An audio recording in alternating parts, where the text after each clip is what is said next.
Salut tout le monde, aujourd'hui je vous dévoile ce que j'imagine comme annonce en 2026. Vous allez voir que c'est réaliste, mais c'est chargé. On va commencer par ce qui constituerait probablement les trois grosses surprises possibles de l'année. On va commencer par Canon, parce qu'il y a une rumeur insistante depuis quelques semaines.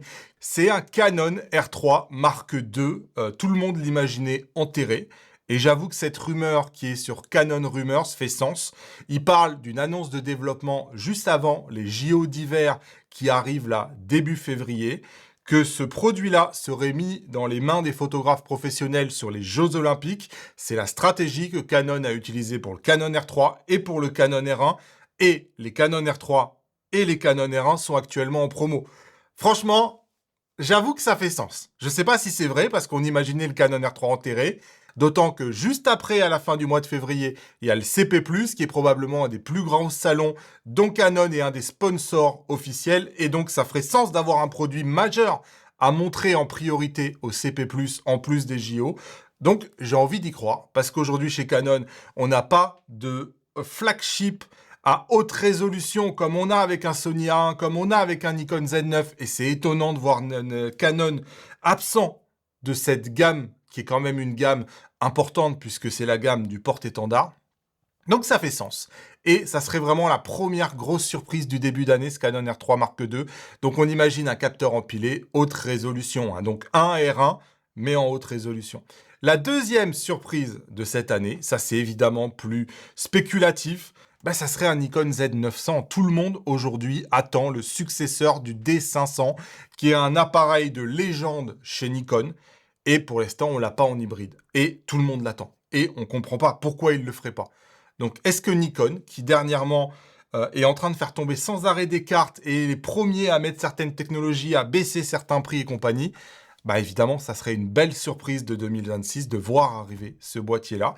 Et finalement, c'est exactement la même chose chez Sony. Tout le monde attend un APS-C haut de gamme chez Sony. Canon a vraiment défriché le terrain avec un Canon R7 qui s'est vendu par palette, qui a montré qu'il y a vraiment un marché en fait pour les gens qui ont un full frame, de le compléter avec un capteur APS-C dont on profite du crop et on utilise les mêmes objectifs avec une monture partagée dans la voie finalement qu'a tracé Sony avec sa monture E dès le départ. Et Sony aujourd'hui doit profiter de ça et faire un APS-C haut de gamme. Pour moi, ça serait vraiment les trois surprises vraiment de l'année parce que on n'est pas sur du renouvellement attendu de modèles. Pour autant, il y a un programme beaucoup plus classique. Alors, j'ai fait les constructeurs, pas de jaloux en commentaire, je les ai fait par ordre alphabétique. Et d'ailleurs, il y a une question en suspens, c'est qui sera le premier entre Sony, Canon et Nikon à mettre un capteur empilé sur un capteur APS-C. Il y a clairement de la place. Fuji l'a fait avec le X-H2S, qui est un capteur probablement produit par Sony. Donc, ils peuvent le faire. Qui sera le premier à le faire? Le seul, en tout cas, dont on est quasiment sûr à 100% qui va arriver cette année, c'est le Canon R7 Mark II, tout simplement parce que c'est le successeur d'un énorme best-seller et il y a vraiment de la place pour lui faire une bonne évolution. Moi, c'est un produit que je vois arriver en avril-mai, vous savez, au printemps. Le Canon R7 était arrivé justement au mois de mai, c'est le moment où on fait de l'animalier. C'est vraiment stratégiquement le bon timing pour le sortir. Et moi, dans ce Canon R7 Mark II, je vois pas mal de nouveautés arriver. Je pense qu'il va y avoir un meilleur capteur. Et la question va vraiment se poser, est-ce que c'est meilleur capteur en termes de résolution ou en termes de montée en ISO? Moi, j'espère vraiment qu'ils vont pas monter plus la résolution, on n'a pas besoin de 40. J'espère plutôt une meilleure montée en ISO, une meilleure dynamique, parce que c'est là où il pêche un peu l'actuel Canon R7. Évidemment, on va récupérer toutes les technologies du Canon R1. Je serais étonné de ne pas avoir la pré-capture en RAW, de ne pas avoir un buffer qui va être probablement 1 ou 2 fois supérieur et évidemment, pourquoi pas, le passage à la CF Express, puisque moi je pense que Canon doit embrasser le fait que c'est de la PSC haut de gamme et qu'ils doivent pas faire de compromis sur ce produit-là, sinon ils vont finir par se faire rattraper par Nikon ou par Sony. Le deuxième modèle, moi, que j'attends chez Canon, c'est le Canon R8 Mark II. C'est le petit frère, vous savez, du Canon R6 Mark III. Et moi, je pense d'ailleurs que aujourd'hui, les milieux de gamme, tels qu'on les appelle, Sony A7 V, Canon R6 Mark III, Z6 III, sont trop chers. C'est plus du milieu de gamme, c'est du haut de gamme presque, au prix où ils sont proposés aux alentours de 3 000 €. Il y a vraiment de la place et Nikon vient de mettre un gros pavé dans la mare avec son Nikon Z5 II. Il y a de la place pour avoir du vrai milieu de gamme. Et le Z5 II est là, le Canon R8, c'est sa place. Le Canon R8, s'ils acceptent de faire un mini R6 Mark III qui déconne pas sur la stabilisation, qui déconne pas sur la batterie, eh ben, ils vont avoir un best-seller. Exactement comme le Z5 II, là, a tout cassé pendant le Black Friday. Donc, pour moi, c'est un modèle important qui est attendu, là, chez Canon. Moi, je l'imagine, hein, plutôt après l'été pour préparer les fêtes, ce boîtier-là. J'espère vraiment que ils vont pas refaire les mêmes erreurs qu'ils ont fait avec le Canon R8 et qui lui a pas permis de faire une belle carrière, le Canon R8. Il n'a pas eu le succès que j'imaginais. Évidemment, c'est beaucoup moins en vue parce qu'on parle de l'entrée de gamme, mais on attend cette année un R10 Mark II avec un peu moins de compromis. Lui aussi, j'imagine pas qu'ils mettent la stabilisation dans ce moitié-là, mais peut-être quelques specs supplémentaires. C'est un très bon modèle, le R10. Donc là aussi, c'est plutôt cool de les voir faire quelque chose. Et ensuite, cette année, l'année de Canon avait commencé merveilleusement bien par la création d'une gamme V que vous avez probablement oublié depuis. Ils avaient créé cette gamme V pour Video First et c'était une idée de fou. Parce que c'était Canon qui avait compris ce que Sony avait fait avec la FX. Et après, je sais pas pourquoi, ils n'ont pas continué là-dedans, ils ont lancé la C50, ils ont reparti dans cette gamme ciné qui marche pas. Et moi, j'espère vraiment qu'ils vont prendre cette gamme-là et qu'ils vont par exemple faire une R6V. Ce qu'on veut, c'est les composants du R6, mais dans un boîtier vidéo, avec pourquoi pas une ventilation interne, et quelque chose qui concurrence vraiment la FX3. Moi, c'est clairement un produit que j'aimerais bien voir, parce que cette gamme vidéo, je pense que elle a beaucoup de sens chez Canon. Après, évidemment, il ne faut pas oublier les optiques, et je pense qu'il y a du boulot aussi chez Canon niveau optique cette année. Moi, je vois un 35 mm f1.2. Je pense que ça manque, hein, un 14 mm. Moi, j'aimerais, comme chez Sony, un 14 mm 1.8. Et pourquoi pas aussi un 135 mm f1.4 ou un 135 mm f1, f2 ou f2.8. L'idée, en fait, c'est de compléter cette gamme VCM qui est des objectifs petits. Donc, pourquoi pas un 135 mm avec une ouverture légèrement plus fermée que le 1.8 de façon à avoir quelque chose de plus compact. Un 16-35 Power Zoom, ça aurait évidemment du sens. Et il y a des rumeurs insistantes autour d'un 200 mm, 200, 500 f4 qui serait un télézoom très haut de gamme à ouverture f4 avec un téléconvertisseur intégré. Ça, c'est cool. Je ne sais pas si cet objectif-là existe, mais ça serait très très cool de le voir sortir. Bref, si mes prédictions sont justes, ça fait un sacré programme pour Canon cette année. Et en 2026, on va continuer à beaucoup entendre parler de Luminar qui sponsorise cette vidéo. Depuis qu'ils ont abandonné l'abonnement, c'est devenu l'option la plus abordable du marché. Leur particularité, c'est que l'IA est partout pour en faire à la fois un logiciel qui est très simple d'utilisation et pourtant qui est capable de transformer n'importe quelle photo en un seul curseur pour ceux qui veulent vraiment pas se prendre la tête. Dans la dernière mise à jour, ils ont ajouté une fonction pour raviver les anciennes photos. Littéralement, ça se fait tout seul. Idem, regardez cette fonction d'éclairage qui permet de modifier la lumière d'une scène sans rien y connaître. Moi, je trouve que ce genre de fonction, c'est quand même très efficace. Évidemment, Luminar dispose d'une fonction qui permet de supprimer juste en peignant une zone et automatiquement, l'IA reconstruit la partie de la photo en faisant disparaître les éléments indésirables. Bref, c'est un logiciel qui est hyper complet. Si vous voulez un logiciel photo qui sort des résultats waouh très vite, c'est clairement une option à regarder. Mais évidemment, restez subtil parce qu'on peut vite aller trop loin. Avec le code Damien20 ou avec le lien que je vous mets en description, vous bénéficiez de moins 20% pendant une semaine. On va passer à Fuji, et j'avoue que chez Fuji, ça a ralenti un peu. On va pas se mentir, ils sortent des produits atypiques qui rencontrent un succès extraordinaire. Le X5 l'année dernière, c'est incroyable le volume et l'attrait pour le public. Mais c'est vrai qu'ils sont aujourd'hui dans un rythme un peu plus lent. Et au moment de me dire... Je lis les rumeurs sur Fuji Rumors, il dit que le prochain boîtier avec les nouveaux composants, c'est le XT6 et qu'il arrive plutôt en deuxième partie d'année, donc à partir du mois de juillet. Donc ça, j'invente rien, le XT6 a priori va arriver. Il faut savoir que Fuji a vraiment fait un galon d'essai avec le XH2, le XH2S, mais ils n'ont pas rencontré un succès gigantesque. C'est-à-dire qu'ils n'ont pas détrôné finalement ce qui fait l'ADN de Fuji, qui est tout le système AMOLED, tout le fait de prendre son temps un peu plus au moment de faire ses photos et de ne pas faire la course contre du Canon, contre du Sony, etc. Et ce rythme-là fait qu'ils ne sont pas sur le même rythme de renouvellement que font les autres marques. Et franchement, tant mieux, ils ont leur propre chemin, Fujifilm. Mais c'est vrai que en termes de boîtier, c'est un peu plus lent. Donc d'après les rumeurs, on va avoir un XT6 après l'été. Et j'avoue que évidemment, ils peuvent mettre une molette de stimulation de film, ça aurait du sens. Évidemment, ils peuvent faire évoluer le viseur et l'écran. Mais en termes de capteurs, franchement, il n'y a pas grand-chose à faire. Qu'est-ce qu'on va faire de plus que 40 millions de pixels qu'il a déjà? Donc évidemment, ils peuvent, pourquoi pas, mettre une CF Express, ce genre d'évolution-là. Mais voilà, c'est un produit dont j'attends pas une énorme révolution. Je pense qu'évidemment, on peut avoir des nouveaux composants qui vont aider l'autofocus. Mais moi, chez Fuji, j'avoue que c'est les optiques que j'attends. Je sais que certains d'entre vous vont dire, oui, mais Damien, tu parles pas du XH3S ou du XH3. Eh bien, j'avoue qu'il n'y a aucune rumeur là-dessus et que j'ai pas l'impression, mais après, je peux me tromper encore une fois, j'ai aucune source de personne. J'ai pas l'impression que ça soit prévu pour 2026. Je le dis, hein, Fuji a pas rencontré le succès qu'ils auraient imaginé avec les XH. Donc peut-être qu'ils veulent se recentrer un peu plus sur les modèles qui sont vraiment très populaires. Donc, j'imagine pas pour l'instant le XH3 ou le XH3S en 2026, mais peut-être que je me trompe. Par contre, les rumeurs disent que on risque, ça y est, d'avoir un X Pro 4 avec les nouveaux composants en fin d'année. Donc là aussi, avec le X Pro 4, on ne sait pas qu'est-ce qu'ils peuvent inventer, mais c'est vraiment le genre de truc qui, je pense, aujourd'hui plaît aux ingénieurs de Fuji. D'aller travailler un produit qui va être complètement différent de ce qu'on va retrouver ailleurs. Un produit qui va permettre à Fujifilm d'exprimer sa singularité. Et aujourd'hui, ça fait beaucoup plus de sens probablement qu'un XH2 ou XH3S qui va venir être en frontal avec un Canon R7 Mark II qui va tout écraser, à n'en pas douter, et pour lequel Fuji a un peu moins d'atouts dans cette niche-là. Moi, où vraiment j'attends Fuji, c'est sur les optiques. On ne peut pas passer une année de plus chez Fuji sans le renouvellement du 50-140. Là, c'est plus possible.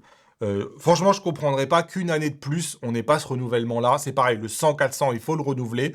Moi, je pense que le 10-24, je sais bien qu'il avait été rafraîchi, mais il mériterait lui aussi une belle évolution. Et le 90 mm, en fait, c'est le cœur de la gamme, ça.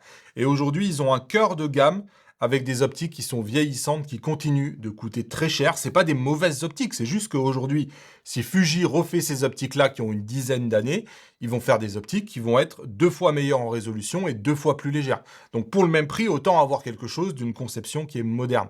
Donc Fuji aussi, j'espère, aura une année plutôt chargée en optique, plus qu'en boîtier, mais je serais vraiment très très déçu de ne pas avoir ces optiques-là. Lumix, écoutez, c'est probablement la marque pour laquelle je me suis le plus gratté la tête, parce que je ne sais pas lire qu'est-ce qu'ils pourraient faire en 2026. En fait, la logique voudrait dire, mais Damien, ils vont faire un S5 Mark III pour succéder au S5 II. Sauf qu'en fait, la distinction entre la gamme S5 et la gamme S1, c'était que la gamme S5, c'était compact, alors que la gamme S1, c'était une gamme qui était grosse et volumineuse. Sauf que maintenant, la gamme S1 est aussi compacte que la gamme S5. Donc, il n'y a plus vraiment de distinction entre les deux. Après, évidemment, l'évolution la plus attendue sur un S5 III, ça serait d'avoir de la 4K 60 sans crop et probablement d'avoir un capteur plus simple qui ne soit pas semi-empilé comme l'est le S1 II. Et rien que ça ferait un tout nouveau modèle qui, j'en suis sûr, positionné à un tarif qui est aux alentours plutôt de 2000 €, donc beaucoup moins cher que le S1 II, évidemment, ça aurait un intérêt.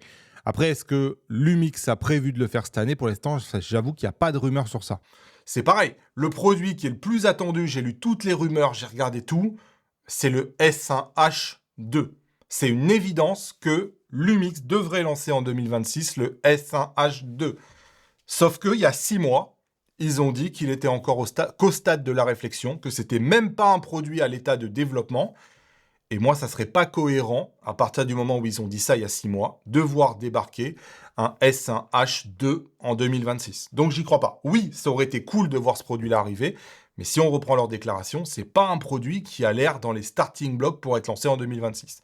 Mais Lumix, ils sont vraiment dans une stratégie où ils se contentent pas d'essayer de renouveler un parc existant comme peut le faire un Sony ou un Canon.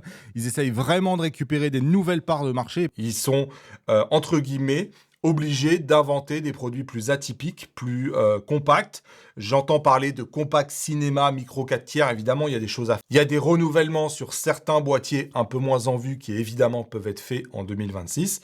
Mais c'est vrai qu'en termes de lancement majeur, j'ai l'impression que ça va être une année plus calme chez Lumix. Mais encore une fois, à tout moment, je peux me tromper. Moi, j'adorerais voir un 70-200 qui soit pas un bloc comme on a actuellement. Il est très bon, mais il est beaucoup trop gros à mon goût. Je reste surpris que Lumix n'ait toujours pas de 16-35 f2.8 parce que c'est une optique très appréciée de la part des vidéastes. Aujourd'hui, ils n'ont aucune focale fixe en 1.4 C'est pareil, aujourd'hui, ils vont finir par être une des seules marques qui n'ont pas de power zoom dans la gamme. Donc évidemment, dans les optiques, il y a énormément de choses à faire chez Lumix. Et j'en profite pour placer que le Lumix S1 II a reçu une mise à jour qui lui permet d'avoir la détection des sujets en 4K 120 et que c'est un modèle qui reçoit de plus en plus de prix comme étant vraiment la caméra de référence du moment. Et c'est un modèle qui est en train de se bonifier avec le temps parce que là, en 6 mois, il est vraiment en train de devenir une caméra de référence sur le marché. Et on passe au constructeur qui, pour moi, va faire la plus grosse année et celui dont j'attends le plus, c'est Nikon. Ça fait 5 ans qu'ils exploitent les mêmes jeux de composants.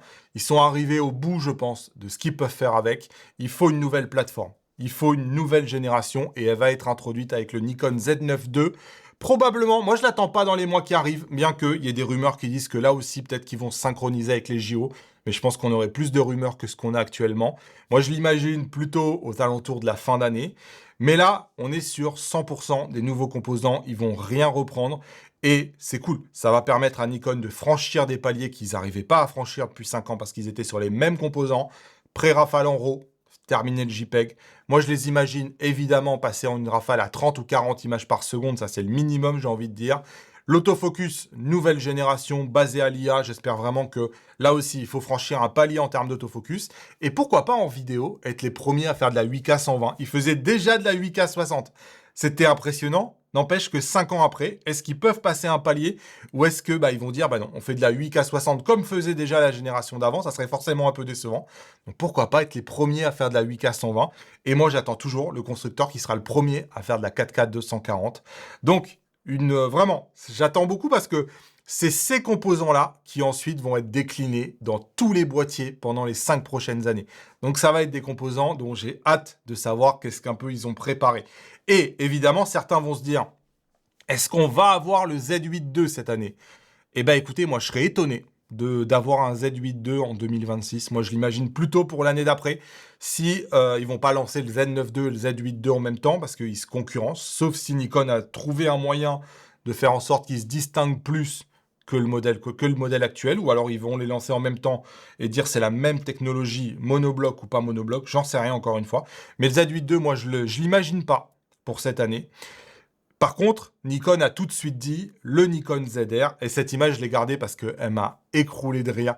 Le boîtier, là, incrusté dans une espèce de caméra, ça n'a aucun sens, mais j'ai bien aimé l'image là qu'il a générée. Le Nikon ZR, c'est une gamme, hein. C'est pas un produit, c'est une gamme. Et donc, on va voir ce Nikon ZR décliné. Et moi, j'imagine que s'ils ont fait des compromis, ils ont mis aucun grip, vous savez, il y a quand même quelques compromis. Le stockage avec la batterie qui est quand même un peu embêtant sur le Nikon ZR, c'est probablement qu'ils voulaient protéger un modèle plus haut de gamme. Moi, c'est comme ça que je le comprends. Sinon, je vois pas pourquoi ils auraient fait ça. Donc, ils vont avoir un modèle peut-être qui va être plus cher, qui va être plutôt aux alentours d'un vrai concurrent de la Sony FX3, parce que c'est là où est le gros du marché, c'est là où on peut faire les gros bénéfices. Et donc j'espère que Nikon va avoir un Nikon ZR gamme professionnelle, je sais pas comment ils vont l'appeler, en 2026. C'est pareil, l'IA, quand je leur ai demandé à tous de me faire le jeu des prédictions, il y a une IA qui m'a dit qu'elle voyait bien un Nikon Z6 III S aux alentours de Noël. Je me suis dit, mais de quoi elle parle? Et finalement, je me suis dit, le Nikon Z6 III, il est sorti avec d'anciens composants. J'ai pas l'impression qu'il rencontre un grand succès sur le marché. Ça a toujours été un peu difficile pour ce modèle-là parce que moi, j'ai trouvé que, et je vous l'ai dit tout de suite, que les composants, c'était un peu juste pour affronter un A7 V ou un R6 III tel qu'on allait l'imaginer qui allait arriver 6 mois ou un tout petit peu plus après. Ça allait être un peu juste et c'est un peu juste, effectivement. De quoi imaginer un Z6 III un peu boosté pour cette année, je sais pas. Ça m'étonnerait, mais j'ai bien aimé la prédiction de l'IA. Évidemment, il y a un programme optique chez Nikon qui découle de source, entre guillemets. On s'attend à un 70-200 f2.8 Mark II. Ça, c'est sûr et certain, on va l'avoir. L'IA prévoit un 120-300 f2.8. C'est vrai que Canon et Sony se sont beaucoup répondus sur des focales fixes 300 mm. Il y a un vrai trou, entre guillemets, dans la gamme Nikon. Nikon a déjà dit qu'ils allaient déployer la gamme cinéma à partir de cette année. Donc, on va avoir des optiques cinéma qui vont être badgées Nikon, ça c'est sûr. Et pourquoi pas aussi du power zoom chez Nikon. Donc là aussi, ça peut être une sacrée année chez Nikon. Chez Sony, c'est dur. Ils sont imprévisibles chez Sony, vraiment imprévisibles. L'année 2025, c'est pas du tout passé tel qu'on l'imaginait. Donc forcément, maintenant, on le prend avec des pincettes parce qu'ils font des choses parfois qui nous étonnent. Évidemment, le modèle qui est sur toutes les lèvres, c'est la Sony FX3 Mark II. Certains attendent le A7S4. Moi, j'ai quand même l'impression que le A7S4, maintenant qu'ils ont créé la gamme FX, a moins de sens. Sachez que l'événement vidéo principal, c'est le NAB qui a lieu au mois d'avril. Donc, si vous voulez faire un grand coup d'éclat pour un salon important, bah, probablement qu'il viserait aux alentours du mois d'avril. En tout cas, c'est juste spéculatif, hein, c'est moi qui le dis. Et qu'est-ce qu'ils pourraient mettre dans une FX3? Et en fait, Sony est attendu au tournant surtout. Il faut enfin une caméra Sony qui soit capable de faire du RAW, qui ait des outils modernes avec une obturation en angle, avec des waveforms, avec pourquoi pas un support de l'anamorphique, avec de l'open gate. Il faut être capable de faire du 6K ou de la 8K et pourquoi pas, puisque Sony adore être le premier sur des technologies, le premier à faire de la 4K 240. C'est le genre de modèle la FX3 qui a toujours défoncé des paliers pour jusqu'à devenir aujourd'hui un énorme best-seller. Je sais que certains la détestent et disent à quel point elle est nulle en vidéo, n'empêche qu'elle se vend. Quand Sony vend 10 FX3, les autres arrivent même pas à en vendre une. Donc elle se vend sur le marché d'une manière qui est insolente. En tout cas, c'est clairement le modèle le plus attendu de 2026. Il y a des rumeurs d'un A7R6 après l'été.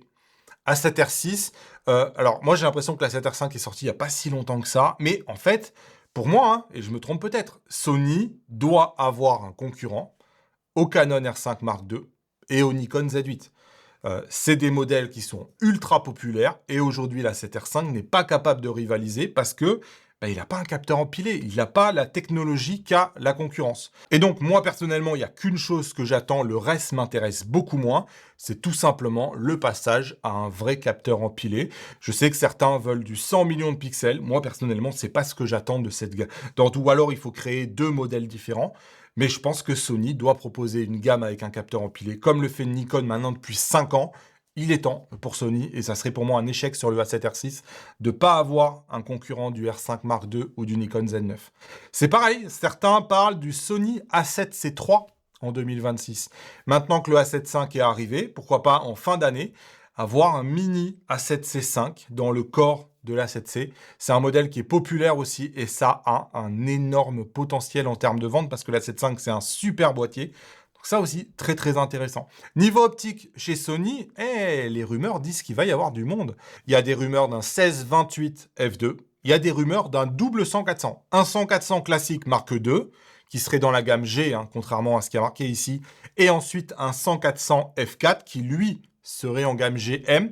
Moi, je pense qu'il est temps de renouveler le 135 mm f1.8 GM2 parce que ça y est, ils ont renouvelé tout le reste. Et moi, j'aimerais beaucoup voir enfin un 85 mm f1.2 chez Sony. Franchement, ça serait mon rêve de voir Sony badger un 85.1.2. Et si vous êtes perdu au milieu de tout ce marché, c'est important que quelqu'un vous pose les bonnes questions.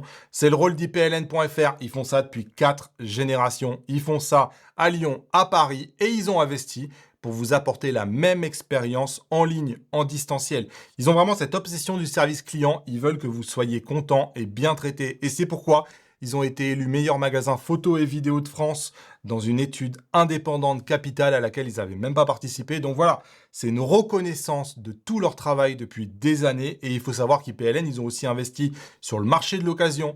Vous allez pouvoir directement sur le site voir la valeur de reprise. Vous pouvez vous le faire payer directement ou le déduire d'un prochain achat. Et évidemment, ils ont un grand choix de produits d'occasion qui va être garanti pendant 1 an. N'hésitez pas à les contacter, ils ont mis les moyens pour ça. Vous pouvez aller les voir en magasin à Lyon et à Paris, vous pouvez les contacter par téléphone, mais vous pouvez aussi les contacter via un chat en ligne, qui est un outil fou qu'ils ont vraiment développé depuis des années. J'ai que des bons retours des gens qui les sollicitent et évidemment, vous pouvez soutenir mon travail et mon indépendance en mettant le code créateur Damien lorsque vous êtes dans le panier. Maintenant, on évoque Sigma et non, j'imagine pas en 2026 une ouverture de monture, ni chez Nikon, ni chez Canon. C'est pareil, Sony restera avec une monture limitée à 15 images par seconde. En termes d'optique, j'imagine un 35 mm f1.4, un 85 mm f1.4. Ces deux optiques qui, voilà, je pense sont prêtes maintenant pour le renouvellement. J'espère qu'ils vont renouveler aussi le 12-24 mm f2.8. Moi, je les verrais bien faire un 135 f1.8. Et ensuite, j'aimerais bien des choses un peu atypiques. Pourquoi pas du 1.2 chez Sigma? Pourquoi pas un 50-150 f2 pour compléter l'optique en 1.8 qu'ils ont sorti l'année dernière? Et moi, je pense qu'il est temps qu'ils aient un zoom animalier maintenant en 800 mm. Parce que voilà, tous les constructeurs s'y sont mis. C'est au tour de Sigma de faire un 200-800 mm. Et Tamron aussi a annoncé déjà qu'en 2026, ça allait être une grande année pour eux, avec 10 nouveaux modèles annoncés.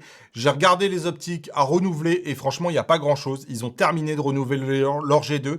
Donc pour moi, c'est des vraies nouvelles optiques. En tout cas, c'est comme ça que je le vois. J'imagine un 200-800, là aussi exactement comme je viens de vous le dire pour Sigma, ça ferait sens que Tamron lance un 800 mm en 2026. Je pense que là, ils en ont vraiment besoin. Et moi, je me pose la question, est-ce que Tamron pourrait pas enfin casser ce plafond de verre où ils font pas de trans standard? Moi, je les verrais bien faire des 24-70, des 70-200, des focales fixes en f1.4, des choses où aujourd'hui, on aura l'impression qu'ils ont été interdits de le faire. Et pour lancer 10 nouveaux modèles, je me dis, à un moment donné, il faut qu'il y ait une rupture. Est-ce que ça pourrait pas être la rupture? Parce que sinon, je vois pas qu'est-ce qu'ils vont arriver à inventer avec des optiques atypiques comme ils font jusqu'à maintenant. La concurrence est partout. Je pense que pourquoi pas, il est temps maintenant de venir concurrencer Viltrox et Sigma. Sacré programme à suivre, en tout cas, si la moitié de tout ça se réalise. Dites-moi en commentaire là où vous pensez que je me trompe, là où vous pensez que j'ai raison, et on va suivre tout ça avec passion. Salut tout le monde!